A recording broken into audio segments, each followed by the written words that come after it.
Welcome to another Tesla Tips and Trips video. Today is our 15,000 mile review of this car right here, our 2022 Tesla Model Y Performance.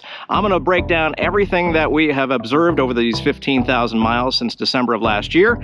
And thank you so much for joining us here on Tesla Tips and Trips.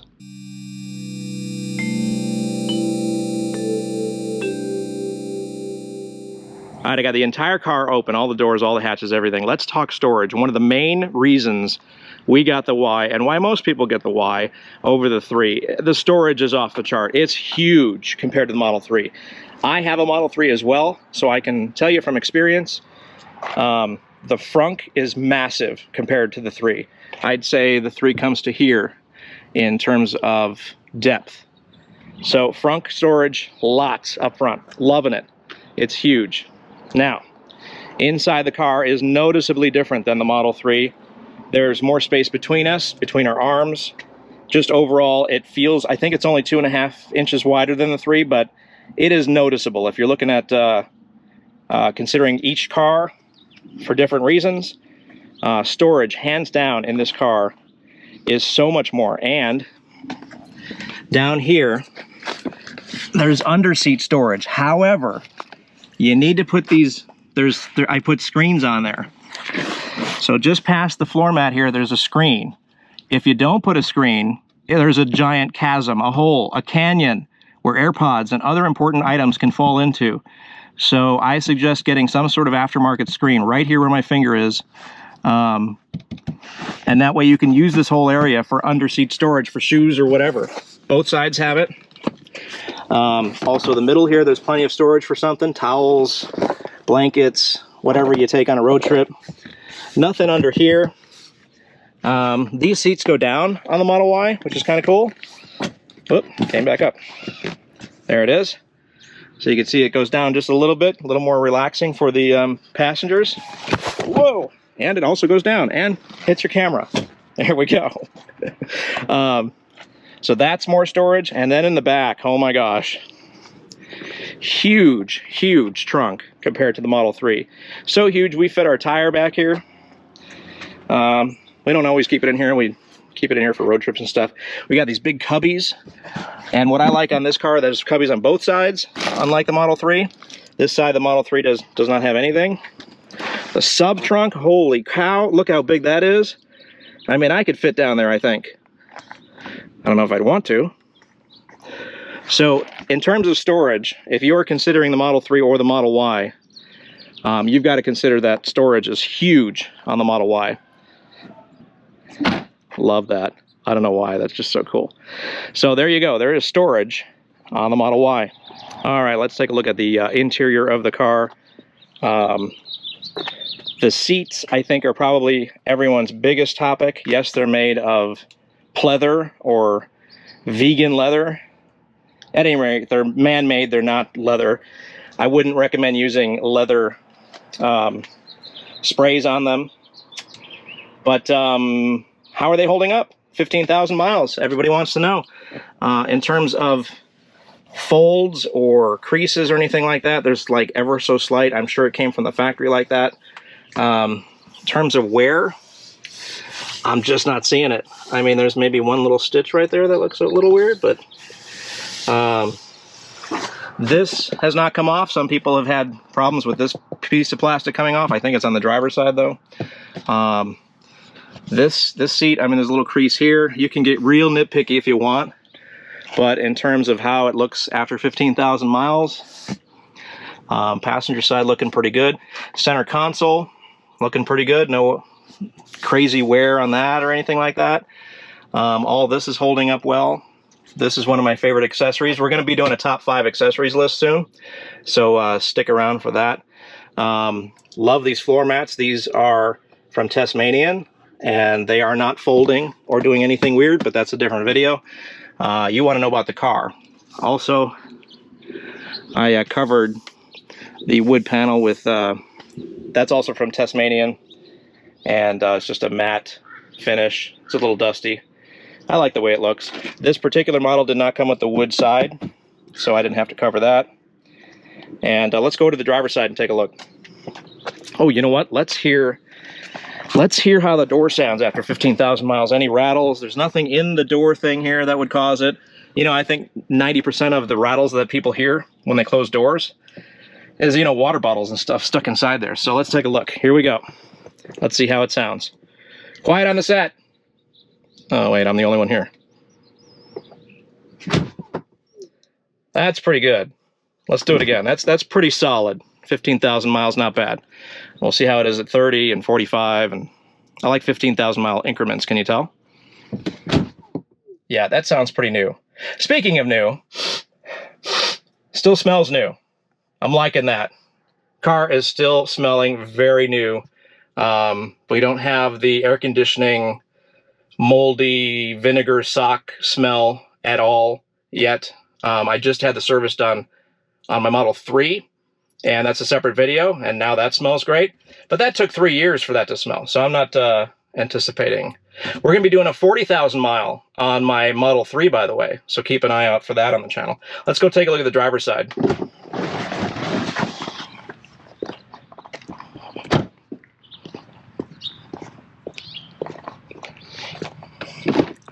All right, driver's side seats. Again, we got some creasing here. I don't remember if it delivered that way.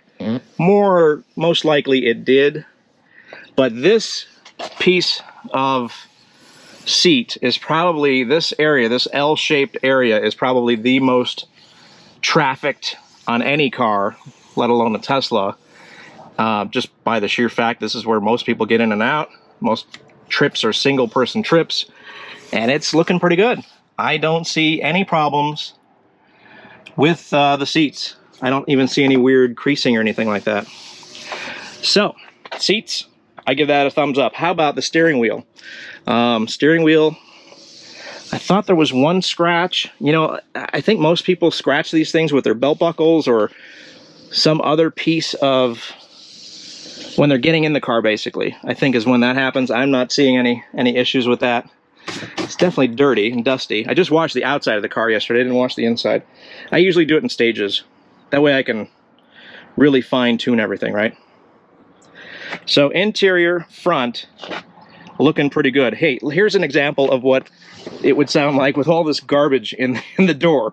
And people might be complaining about how it sounds. And not really Tesla's fault. Here we go, listen. Yeah, hear all that rattling? That's not the door's fault. Actually, it's not bad considering we've got, you know, wipes and an empty water bottle and garbage and...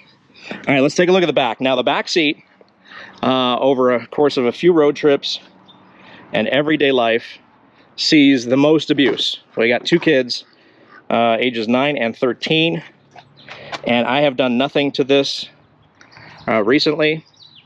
So this is basically how it's been over the last month or two. Some sort of weird stuff here. Looks like it'll come off. Not sure what this is. Oh, came off with a fingernail fine. So this area, this back seat, takes the most abuse of the car in terms of in and out. And it also is looking pretty darn good. It's holding up well with kids. Little folds here, again, probably delivered that way. I'm not going to worry about it. Not seeing any issues with these headrest pads and the weird chemical burns that we've been seeing online. I'm not sure what that's all about. I don't have any hair, so I don't have to worry about it. Let me go check the front real quick. This is my wife's car, so yeah, it's looking pretty good too.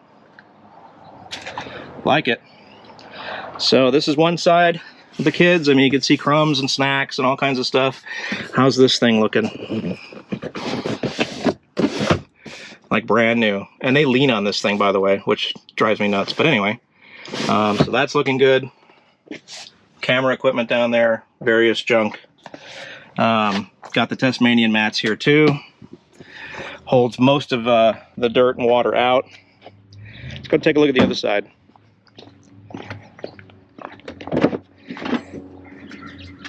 Okay, edge of the seat. Again, weird folds, but it could be from where, I just don't remember. I don't remember this car being too bad last December when I did the review of that. Go check that video out if you like. But again, kids, not bad. It's holding up more better, more well, pretty good than I thought it would. So even with the kids and stuff, it takes a beating back here, and it's looking pretty good. Interior, also thumbs up. Are we doing thumbs up? I don't know. All right, so the only warranty issue we had was this spoiler.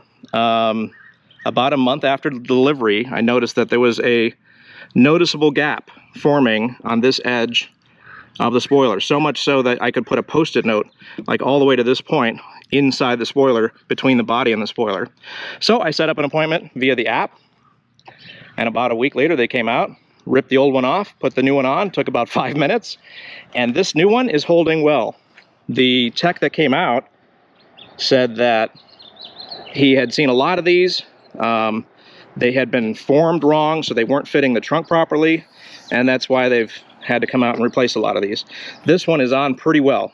I'm pretty happy with the replacement, and I think it's real carbon fiber. I'm not a carbon fiber expert by any means, but I think it is. And the new one looks pretty good, I think. So that is the only warranty issue that I've had to call Tesla out on for this car. Oh, you know what? I take that back. It wasn't really a warranty issue, but this plastic piece, see how easily that comes off?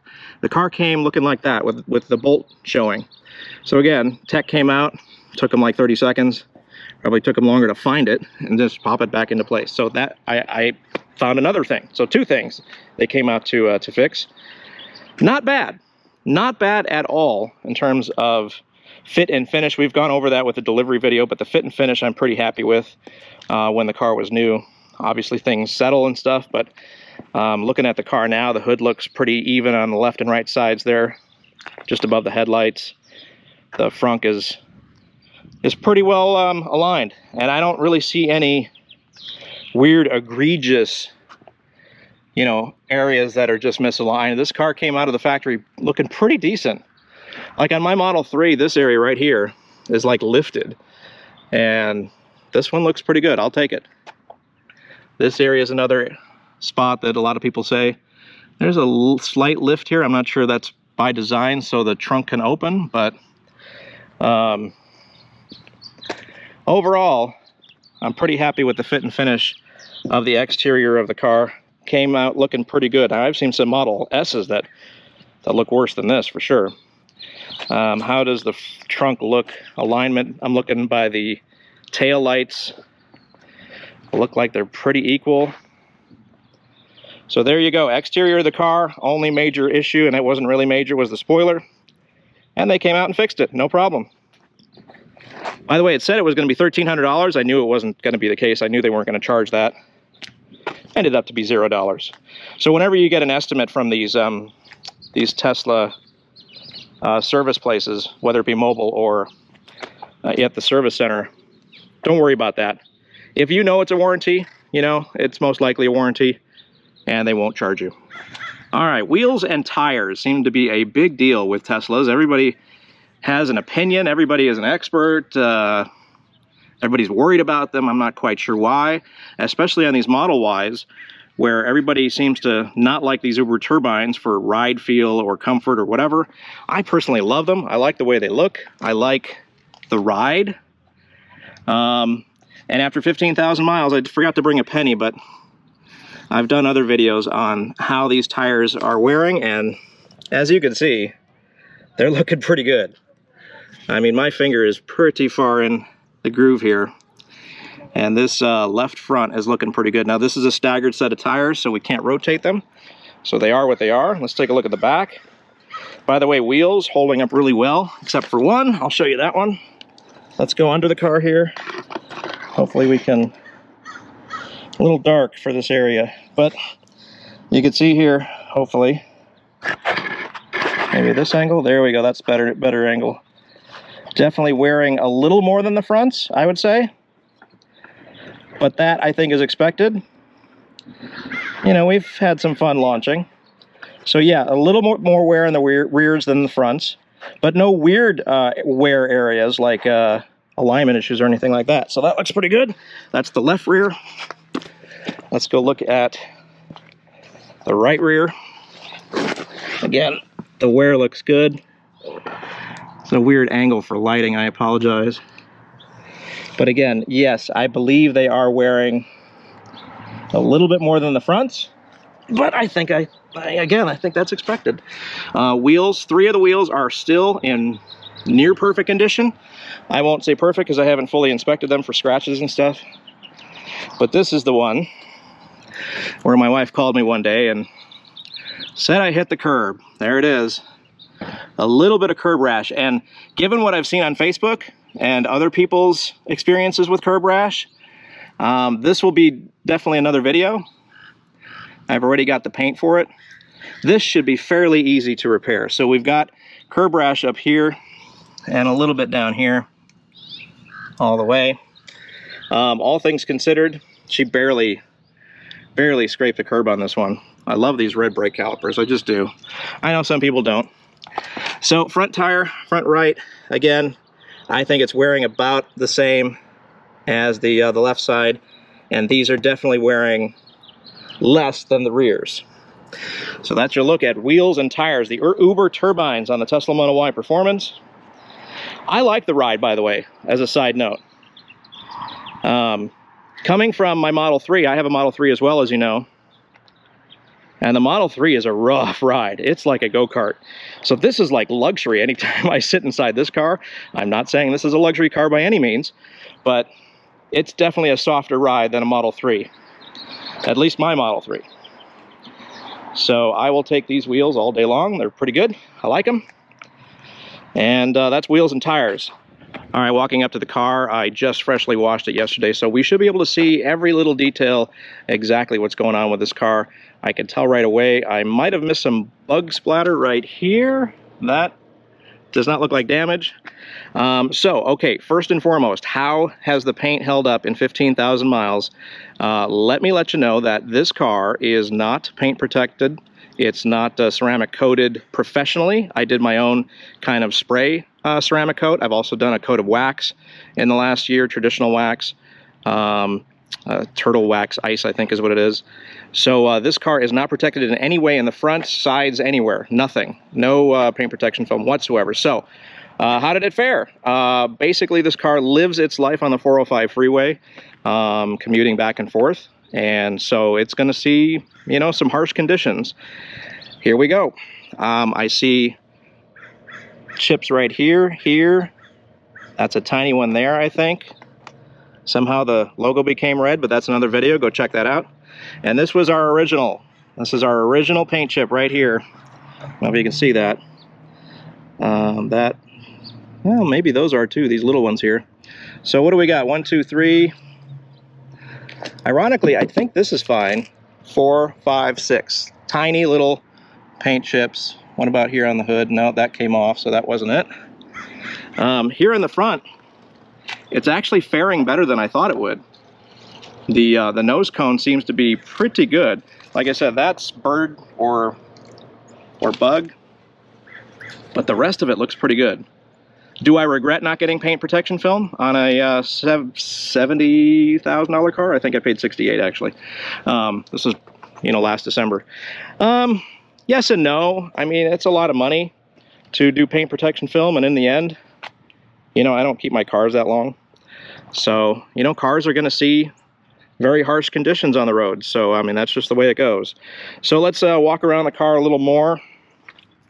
In terms of paint defects, I didn't see any from the factory. That's a whole other video that we did. Oh, this area here is kind of a big deal. Everybody wonders about this panel right here. In fact, some of the Model Ys actually come with paint protection film, like a little arch right here. This one did not. Los Angeles delivered. It did not come with that, and it's fine. You know, this area right here seems to be an area of contention where paint, you know, goes bad, chips, whatever. Now, I will admit, and I think people are probably already yelling at their screen, we do not see harsh winter conditions here, so I can understand that. This one looks pretty good too. This is just dirt. This corner looks good. This corner looks good. We'll take a look at the other side of the car as well. But in terms of paint holding up, rock chips aside, it's looking pretty good. So how about back here, another area? Again, I think looking pretty good. Let's take a look at the other side, and then we'll get to the spoiler, because I got a story about that. So here's the front, and we're in the sun here. This is just hard water, hard water. Nothing here in this corner. Again, this is like the big corner, and it seems to be holding up pretty well. Let's go look at the back. Again, this is the area that I don't know why they're not consistent. Ooh, that could be a chip right there. I think it is. I think we have a chip right there. See, full disclosure, I'm not trying to hide anything. Seems to be maybe a weird scuff mark, but that's coming off with my thumb, so that can't be anything too serious. But this area, not too bad. All things considered, the one chip there, I'll take it. Again, if you look at your car from far away, it's usually fine. So this corner, this is all dirt, hard water up here. Yeah, looking pretty good. I mean, it's been, what are we in, middle of October? We delivered last December. So all things considered, what this thing has seen, it's not too bad. Not too bad at all when it comes to paint. All right, I figured we'd do a little drive and talk to wrap things up on this video. Overall, we absolutely love this car. There is absolutely nothing in or outside the car that would say, you know what, let's look at a different model, let's look at a different brand. We absolutely love the charging network for road trips. It's hands down the best out there. If you're considering Tesla or other brands, sure, the Tesla is not a luxury car. Lots of people think it is just because of the price tag. I'm here to tell you this is not a luxury brand by any means. It's a tech company, it's a tech car, it's a highly sophisticated battery and propulsion system, and it just happens to be wrapped around a car. So if you're expecting a luxury car like a Porsche or other car like that, and the fit and finish and the materials used and all that stuff, I'm here to tell you that's not what you're paying for. You're not going to get it. You will be disappointed. But so the pros for this car for us, like I mentioned earlier, storage and size, it's just hands down way bigger than the Model 3. It's not even close. The speed. Now, this is because this is a performance model. The car is so fast. Not that we use it very much. I mean, honestly, it's so ridiculously unsafe speed that we just don't use it as much. But it's fun to, you know, take off once in a while and just feel that rush and feel the seatbelt grab onto you, and it's fun. It's really, really cool. It's like a roller coaster. I rented a Tesla Model Y long range in Europe. I know the differences of the car. I can tell you the performance is just way faster. It's not even close. You step on it and it's just instantly you're gone. And there's a little bit of a lag with the long range. It's just not as fast. Doesn't have as much torque. So spend the extra money if you got it and get the performance for just a little bit extra more fun and other features. Namely, you get it delivered faster. Ride comfort. Now, one thing I can tell you by renting the long range in Europe, I didn't notice the big, huge comfort disparity between the two models. I really didn't. Everybody says, oh, well, the 19-inch wheels and the tires are going to make a big difference on the long range in terms of comfort, and I honestly didn't notice the difference between the long range and our performance with the 21-inch Uber turbines. If there is a difference, it's very minor, and you're not going to notice it. So enjoy the cool wheels. Road trips. I mean, this is a road trip beast in more ways than one. I mentioned storage. Comfort of the passengers is huge. The Supercharger network. All these things come into play when it comes time to lay your cash down on which electric vehicle you're deciding to go with. And I think it checks all the boxes. The Teslas check all the boxes. Sure, you can have a great time and certainly get around. I've seen online people backing Teslas because of the supercharging network, and at the same time just tearing down other Vs, saying they're only for around town. You can't road trip them. I'm here to tell you that's just not true. The charging network, sure, it is not as robust as the Tesla supercharging network for other EVs. Electrify America is getting there. There are issues with Electrify Americas. Sometimes the chargers aren't working, broken, not, even booted, whatever. But overall, it's not too far off, and Tesla better be careful because competition is coming, and you're not going to be number one forever. That's just not how it works. So road trips, definitely a road trip beast. I love this car on road trips. Ironically, we haven't taken too many road trips on this car because we had been trying to keep the miles down on it, and it's still not working. So I think we're just going to start using it more often. We wanted to put the miles on the 3. So, and a lot of our road trips are kind of short. Los Angeles to San Diego, Los Angeles to, even Vegas is not that far. So we don't need a lot of stuff.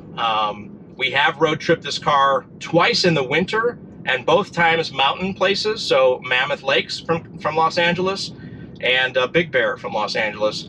And it really does well in terms of packing all your winter stuff, because everything is so puffy in the winter. All your jackets and ski gear and all that stuff, it packs well inside the Model 3. So, I'm sorry, the Model Y. So there you go. What else did people want to know about? Road trips, like I said, completely beast on those. People wanted to know what it charges to. What is it, 10, 11 months? I think the last time I checked, I probably should have checked before this video, I'm just being honest. I think it charged to 299. The rated range on this is 304, which is really not bad. Now, you're not going to get either of those anyway, so I don't put too much stock into those numbers. The charge to numbers, I don't really put too much into that. I bought the car to use it. It's going to charge to what it charges to, and we're going to use it accordingly. What else? Interior comfort, ride, tint. Oh yes, people wanted to know what tint I used. There was a cool Model S over there. You can't see it though. It comes with, it's not really tint that the car comes with on the Model Y for the back half of the car. It's it doesn't have any heat reducing properties or anything like that. So last winter we got it in December, and we tinted the front 2 windows to match the back windows, and I believe at the time they said it was 25% to match the backs. That's what my tint shop said. So we did those last winter just to match the look. Then come springtime, we did the whole back half of the car as well with tint to add the heat reduction properties, because in Los Angeles it gets hot, and we wanted to add that. So I think we added something crazy like 50%, 60%.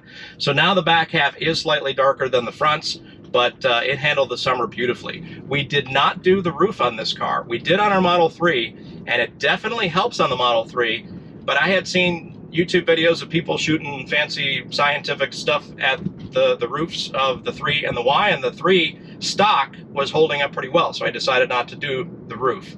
Now I might do it heading into next summer just to add just an extra layer, or maybe some sort of, I've seen that there's a retractable cover now, which is cool. I might check that out. So those are the things about tint. Mud flaps. This car didn't come with mud flaps. I didn't put mud flaps on it. I showed you those areas. They're holding up pretty well, only one rock chip. And so I'm not sure what their thinking is. I think it's for winter areas that get the mud flap stock. Or even, I don't even know if they're still shipping with those on the cars. So there you go. My final thoughts. We love this car. We wouldn't trade it. It's fantastic. We would get it again. And I mean, we're all in with Tesla at this point. We've got a YouTube channel, right? And we've got the Model 3 as well. That's a trickier question for me. People have asked me, okay, so your Model 3 is 3 years old. What's your next car? What are you thinking about getting next? And I mean, I'd say I'm 99% sure it's a Tesla. However, I'm not sure which one I'd want. I love the race car go-kart feel of the Model 3 and the handling of the Model 3, but I also like sitting up a little higher in the Y, and I love, it's easier to get in and out of on the Y as well, and you still have that race car-ish feel. It's not as tight, it's not as low, so it'd be a tough question for me. I'm kind of kicking around the idea of maybe an S. It's big, still a car. I've always been a car fan. I'm not a big SUV fan, but I see the value of the SUV with a family and lots of packing and storage and road trips and all that stuff. But I don't know. We'll see. That's a tough question for me. What do you think? What would you get next if you had a 3 or a Y or both? Hit me up down in the comments. I'd love to discuss that stuff with you. All right. That's my final thoughts. Oh, cons. I had one con. What was the con? Let me take a look here. One con. Oh, I already kind of talked about it. It's not a luxury car for the price. That was my only con that I could come up with for this car, because everything else is pretty good. I mean, it's just not luxury material. It's not a luxury feel when you sit inside the car. It's not luxury at all. So don't expect that. That's basically my word to you if you are considering these cars. Keep your expectations, I wouldn't say low, but keep them proper. So, all right, there's my review. 15,000 miles. I know it's not a big number, but people like numbers like that. 5, 10, 15, whatever. I'll see you at 30,000 for my next review on this car. Don't forget to check out our 40,000 mile review on our Tesla Model 3 coming up soon to the channel. Thank you so much for joining us on another edition of Tesla Tips and Trips, our 15,000 mile review of this car right here, our 2022 Tesla Model Y Performance. I can't believe we've gotten that much miles in less than a year already. It's been a blast. This car is so much fun to own and drive. It's so cool. So we are inching ever so closely to the 5,000 subscriber mark. We might already be there by the time this thing drops. So thank each and every one of you. I thank you from the bottom of my heart. I thought we'd get 50 subscribers when my kids say, hey, do a YouTube channel. I figured, all right, 50 people might like it. I don't know. 5,000! It's crazy. So if you're watching us for the first time, I appreciate your time. Thank you so much. And like, subscribe, hit the bell, and we'll catch you on the next video.